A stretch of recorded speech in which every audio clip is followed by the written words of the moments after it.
Touch on a couple of the questions that ministers have raised. Implementation of this legislation is going to be a priority for the Ministry of Health. Considerable amount of work and effort has gone into this. If I just look at the drafting of this bill, has involved both Crown Law, Health Legal, an outside QC and the Parliamentary Council Office. So we've got Lawyers for Africa helping us with this bill, and the Ministry is very focused on the implementation. And in fact, I've been advised that even today, police and the authority, the Psychoactive Substances Authority, have been working together with respect to visiting a number of retail premises to ensure that they are aware of their obligations. I'll talk about those later.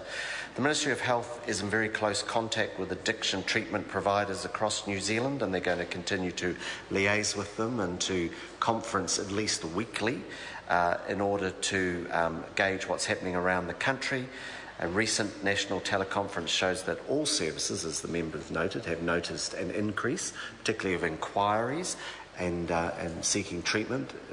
With respect to even the recent announcement of this bill has encouraged some of that. Preparations are underway to make sure that they can meet this level of support. The Ministry has material and information that's available.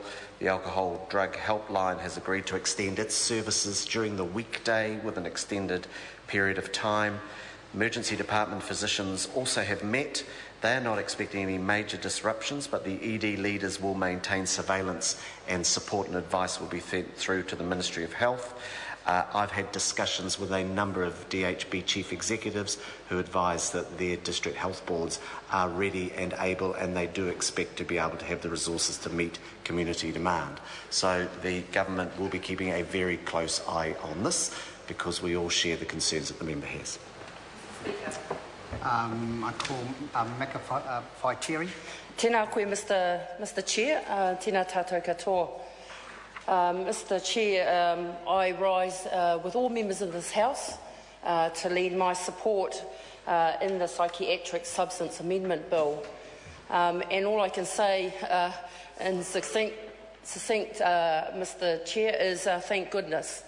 Thank goodness to the communities up and down this country who rallied, who marched to get this terrible drug out of our communities.